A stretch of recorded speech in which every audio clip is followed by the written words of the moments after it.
네, 일단은 코는 이제 다이어트는 사실은 어렵고요. 코 자체가 큰 이유는 코에 조직이 많거나 혹은 코에 있는 연골이 퍼져 있는 경우가 많기 때문에 코에 있는 연골을 묶어주고 그리고 코에 있는 조직을 일부 제거하는 쪽으로 그런 식으로 수술을 하게 됩니다. 이제 원장님이 생각하는 이제 예쁜 코와 본인이 생각하는 예쁜 코가 다르기 때문에 본인이 생각하는 예쁜 코를 정확히 원장님께 말씀드리는 게 중요합니다. 제일 중요한 거는 본인이 예쁘다고 생각하는 코를 제대로 이해하고 바로 할 수 있는 병원이 제일 중요하고요.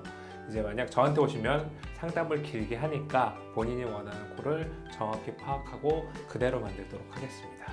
고상형을 하면 실제로는 흉터는 거의 남지 않습니다. 코 안으로 하거나 아니면 비주 쪽으로 절개를 해서 수술하기 때문에 누구한테 일부러 보여주지 않는 한 흉터 때문에 고생하는 분들은 거의 없습니다. 수술 전후 사진이 가장 많이 차이 나는 경우는 코가 낮은 분들이 수술을 하게 되면 전후 차이가 많이 나게 되는데요. 실제로는 무조건 코를 높게 하는 것보다는 본인에게 맞는 코를 하는 게 제일 중요합니다. 코 수술의 정면 효과는 이제 얼굴이 입체감 있게 보이는 건데요. 실제로 자연스럽게 하는 코 같은 경우는 이제 코 수술을 했다 이런 느낌이 아니라 얼굴이 작아 보이는 효과도 같이 있습니다. 콧볼축 수술인 경우에는 코에 있는 연골이 상대적으로 많이 퍼져 있어서 콧볼이 넓어 보이는 경우 하나, 피부 자체가 많이 퍼져 있어서 되는 경우 하나. 그래서 보통의 경우는 콧날개에 있는 연골을 묶어주는 수술을 하게 되고요. 그 다음에 그걸로 부족한 경우에는 바깥쪽으로 절개를 해서 콧볼 자체 피부를 제거해주는 수술을 하게 됩니다. 자기 걸로 쓰는 게 코수술에서는 가장 좋고요. 일단은 귀연골이 보통 많이 사용하는 조직인데 귀연골은 코에 있는 연골처럼 좀 더 부드럽기 때문에 저 같은 경우는 보통 코끝에 귀연골을 좀 사용하는 편이고요. 그리고 코 안에 있는 비중형 연골도 사용하긴 하는데 이거는 조금 딱딱하긴 합니다. 그래서 보통 기둥을 세울 때 사용하고 있습니다. 늑연골 같은 경우에는 많은 양을 채취할 수 있어서 코 모양을 만들 때 좀 더 높일 때 유용하게 사용할 수 있습니다. 대신 늑연골 같은 경우는 흉이 좀 남기 때문에 그렇게 선호하는 편은 아닙니다. 근데 꼭 필요하신 경우에는 늑연골을 사용하기도 합니다. 늑연골을 띨 때 사실은 흉이 부담되는 경우라 그러면 보통 기증연골이라고 해서 다른 사람의 기증연골을 사용할 수도 있습니다. 보통 측두근막의 경우에는 이제 머리에서 띄게 되는데요. 피부가 너무 얇은 분이라서 이제 보형물이 티가 난다거나 피부 자체가 너무 얇아서 많이 못 높이시는 경우에는 측도에 있는 근막을 띄어서 보형물 위나 뼈 위에 깔아줌으로 해서 좀 더 부드러운 느낌을 주기 위해서 사용하고 있습니다. 진피지방이식이 사실은 코에 사용하기 좋은 조직이긴 한데요.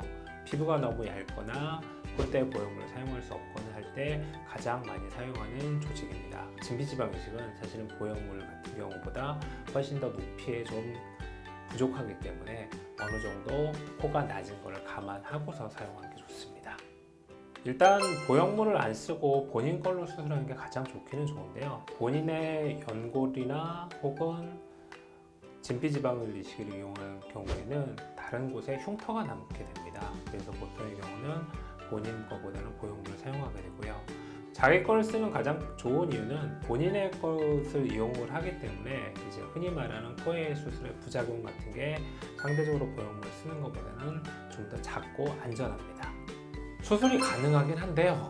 별로 추천드리진 않습니다. 보통 저 같은 경우는 고등학교 졸업한 이후 그때가 가장 수술하는 게 좋다고 설명을 하는데요. 왜냐하면 어리면 어릴수록 얼굴이 좀 더 자랄 수 있고 얼굴 모양이 크면서 변할 수 있기 때문에 가급적이면 고등학교 졸업한 후에 하는 것을 추천드립니다. 코필러를 맞은 경우라 그러면 보통 저 같은 경우는 코필러를 녹이고 수술하는 게 가장 좋다고 생각합니다. 수술 전에 본인의 코 모양을 정확히 알고 수술 후의 모양도 예측할 수 있기 때문에 코필러를 녹이고서 수술하는 것을 추천드립니다. 실제로는 별로 상관은 없습니다. 왜냐하면 코 수술이라는 게 공기가 지나가는 부분을 건드리는 것이 아니라 코, 뼈와 그리고 연골 위와 그리고 피부 아래쪽에 있는 부분을 높여주는 거기 때문에 코는 거의 건드리지 않아서 크게 상관없다고 생각하시면 됩니다. 일단 수술 방법에 따라서 조금 다르긴 한데요.